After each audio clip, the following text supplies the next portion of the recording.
Nós temos, nesse ano, feito um jurídico itinerante, no qual os assessores jurídicos do sindicato, os advogados, têm comparecido nas bases, nas unidades da Petrobras, da Transpetro também, mantendo o diálogo com os trabalhadores, relatando as ações judiciais, as ações que nós ajuizamos em nome da categoria petroleira, as ações de troca de turno, as ações de intervalo, MNR, DSR, os protestos judiciais. São inúmeras ações coletivas, que a gente chama ações coletivas, ações que beneficiam a categoria como um todo, associados e não associados, a maioria associados ao sindicato, visando substituí-lo nas ações, porque os trabalhadores têm demandas, têm ações que são de seus interesses, mas muitas vezes tem um receio de ajuizar ações trabalhando e de haver qualquer tipo de problema, né,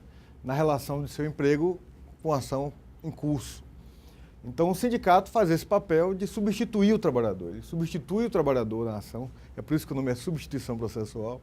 O sindicato substitui esse empregado, o coletivo de empregado, em ações que são de seus interesses, para que o trabalhador não tenha que se expor frente ao seu patrão, e aí quem se expõe é a entidade sindical, que comparece à audiência, que toca o processo, né, com a sua assessoria jurídica, e no final, havendo positivo, os trabalhadores são beneficiados. Essas ações, a grande maioria, são ações que foram ajuizadas há muito tempo, 2003, 2004, 2010, 2011, foram ações ajuizadas em anos diferentes, em momentos diferentes.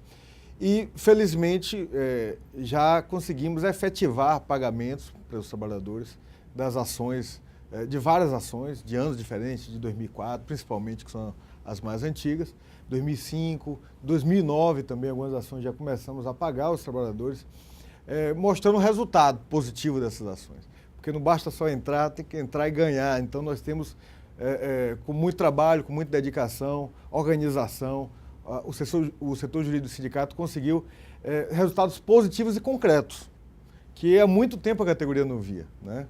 Alguns trabalhadores falam isso, que há muito tempo não conseguiam ver esse retorno do setor jurídico, que conseguimos, né? Felizmente, conseguimos trazer para o trabalhador um benefício que há muito tempo eles não conseguiam ver, que é receber um crédito judicial sem precisar ter ajuizado individualmente, quando sai, né, quando a gente fala assim que o contrato de trabalho já está morto, né, o contrato de trabalho está vivo, o sindicato ajuizou a ação, o trabalhador continua trabalhando, não se expõe e mesmo assim consegue ver o seu direito, o seu crédito reposto pela ação judicial do sindicato.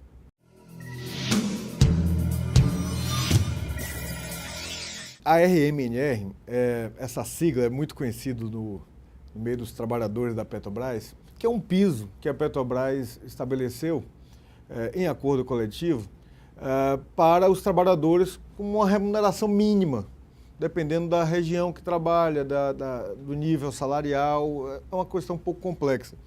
Mas em base a isso, é um piso que é pago. A questão e a lide, né, como eu falo, o conflito judicial, é a interpretação da extensão dessa norma coletiva. Então, os primeiros acordos coletivos foram em 2009 e que estabeleceu a RMNR. A partir daí começou-se um conflito sobre o que é que poderia deduzir ou não do complemento dessa RMNR.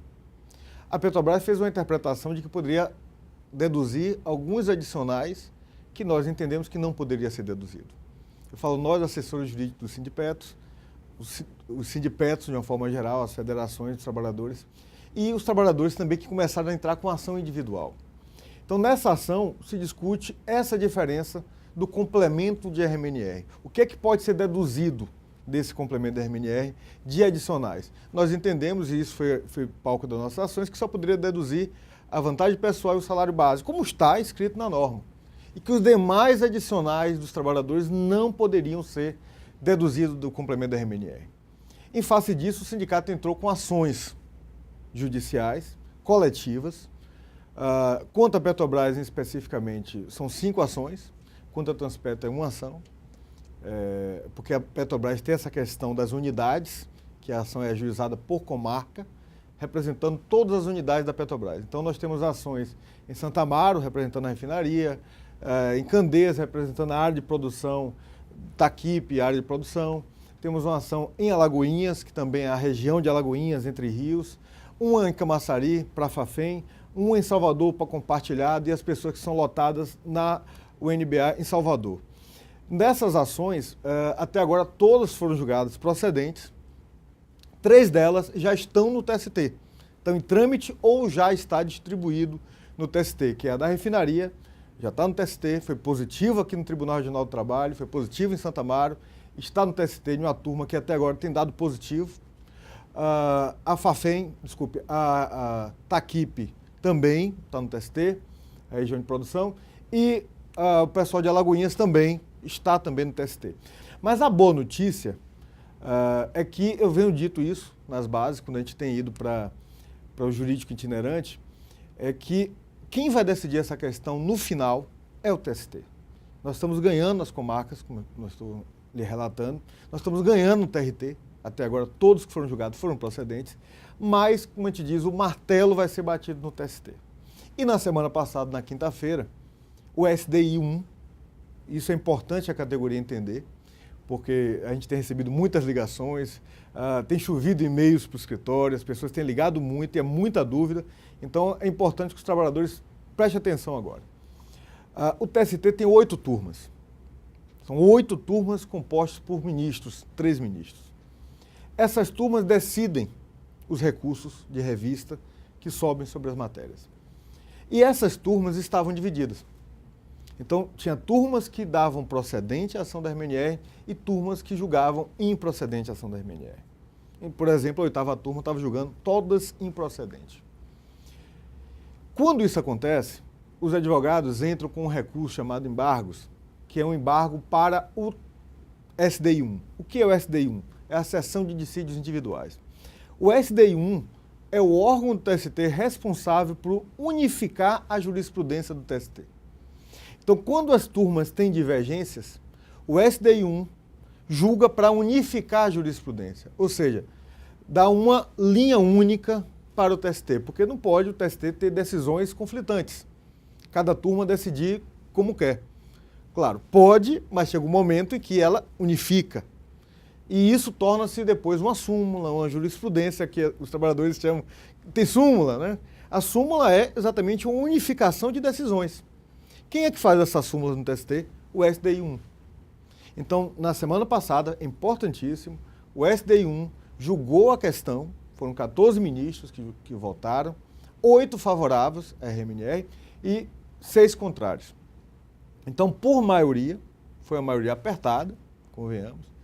Isso não quer dizer que a matéria está fechada, mas é um sinal muito positivo. Afinal de contas, foram 8 ministros que deram favoráveis à ação da RMNR. Então, isso vai conduzir, a partir de agora, as outras turmas do TST, bem como os tribunais regionais, bem como os juízes que estão no primeiro grau. Então, é uma decisão do colegiado máximo trabalhista no Brasil, do colegiado responsável pela súmula de jurisprudência no TST, das questões individuais, como é o caso da RMNR, né, de dissídios individuais, mesmo que seja ajuizado pelo sindicato, é considerado SDI1, que é um dissídio individual, que é uma reclamatória trabalhista. Então, é importantíssimo porque a matéria está sendo pacificada e favorável aos trabalhadores. E mais importante ainda, o TST, quando pacificou a forma de cálculo da RMNR, pacificou na forma como nós ajuizamos a ação.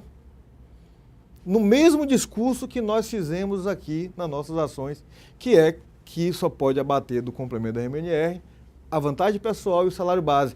Os adicionais legais, os adicionais previstos na convenção, não poderia ser abatido desse cálculo. Foi uma discussão dura entre os ministros, a gente tem lido as notícias do TST, tem acompanhado com os advogados de Brasília. Os ministros debateram essas questões. Foi frisado exatamente na linha de raciocínio que nós fizemos nas ações judiciais, de que periculosidade não é uma vantagem, periculosidade decorre de lei, o HRA, o adicional noturno, não, são questões que isso não é uma isonomia, como a Petrobras diz. Trabalhadores que recebem periculosidade, HRA, adicional noturno, está em uma condição especial de exposição. e tratar de forma iguais, desiguais, esse foi o debate no TST, é um equívoco. Então o TST entendeu que esses adicionais, que são adicionais de campo, que são adicionais de condição de trabalho, não poderia ser deduzido do complemento da RMNR, o que vai dar uma grande vantagem para os trabalhadores nessa questão do complemento, vai dar um ganho financeiro enorme para esses trabalhadores quando for recalcular agora a RMNR. E, para concluir, esse é o raciocínio que deve nortear o judiciário trabalhista nos próximos anos e vai influenciar, obviamente, na posição da Petrobras.